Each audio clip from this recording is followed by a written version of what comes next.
करने लगा।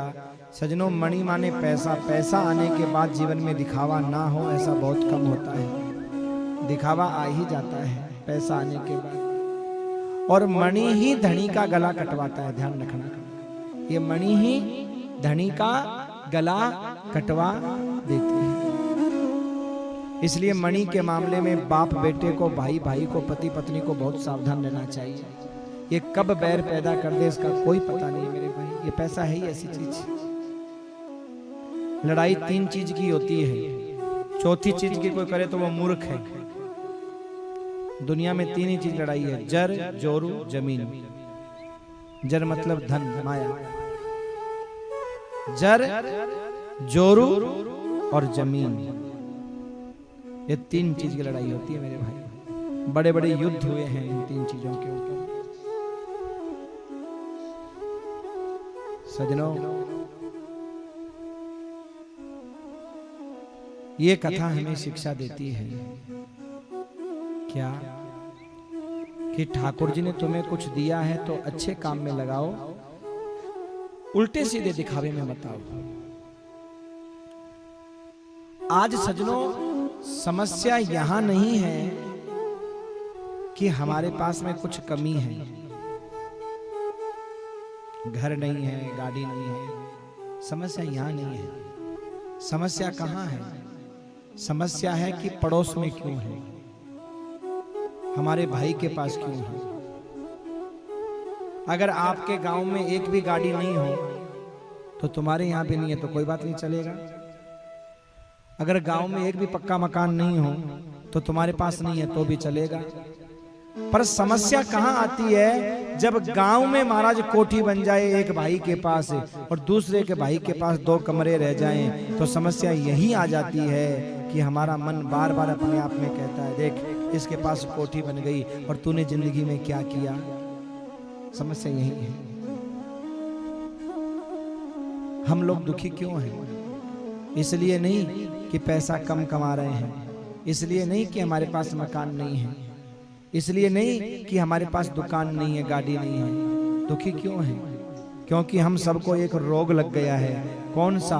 सबसे बड़ा रोग क्या कहेंगे लोग, रोग लग गया है। और दूसरी बात, ये जो दिखावे की परंपरा है ना, जो माताओं में ज्यादा होती है। हाँ, देवरानी जिठानी को जिठानी, देवरानी को सास बहू को बहू, सास को ननद को। हाँ, देख मेरे पास ये, देख मेरे पास ये। यही तो दुख का कारण है। अरे तेरे पास है, तूने ओढ़ लिया, बिछा लिया तो कौन सी बड़ी बात कर दी तूने? हाँ, कोई अच्छे काम में लगा तो तेरा बड़प्पन था, है तो है। ऐसे तो महाराज पापी के यहाँ भी बहुत पड़ा है, उससे मतलब क्या है? ये संपत्ति होना कोई होने में नहीं होती मेरे भाई। कहने का मतलब यह है, भगवान ने जो दिया है ना उसमें प्रसन्न रहना सीखो। यही सबसे बड़ा जीवन का लाभ है। अगर तुम्हारे पास दो कमरे हैं तो उनको महल समझो। तुम्हारे पास अगर साइकिल भी है तो तुम उसको हेलीकॉप्टर समझो। समझने में क्या लगता है? कोई कहता तुम्हारे पास साइकिल नहीं भैया, हेलीकॉप्टर है मेरा। ये आगे प्लेट लगा लो, हेलीकॉप्टर लिख लो। कौन मना करता है? कुछ भी लिखो, फराटेदार सदाबहार हेलीकॉप्टर। कोई कहे साहब साइकिल नहीं है, हेलीकॉप्टर है मेरा। खुश रहोगे महाराज?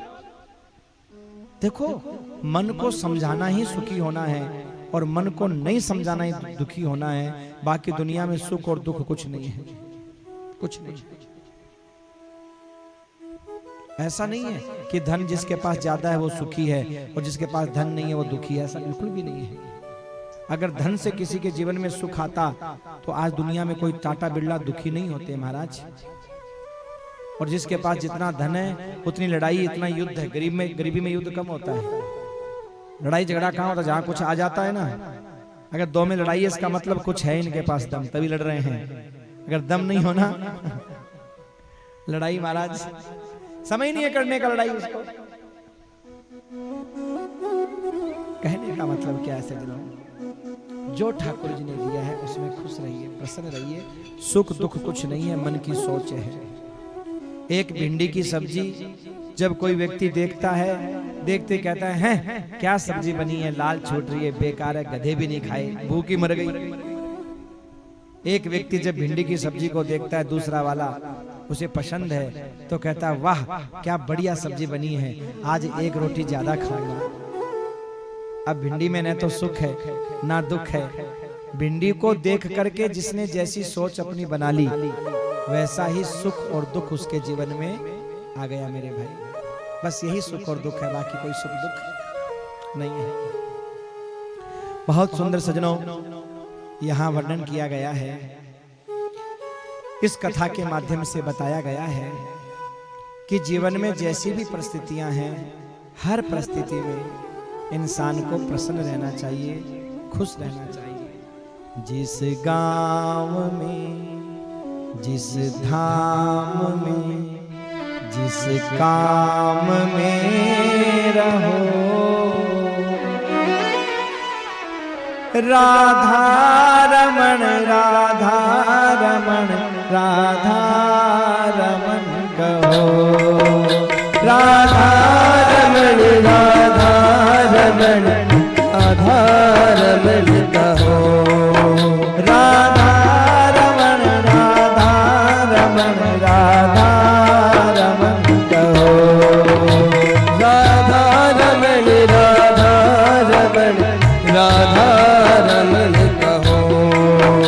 इस देश में, इस वेश में, हरि वेश में रहो, जिस देश में, हरि वेश में, वेश में रहो, राधा रमण राधा रमण राधा रमण कहो, राधा रमण राधा रमण राधा रमण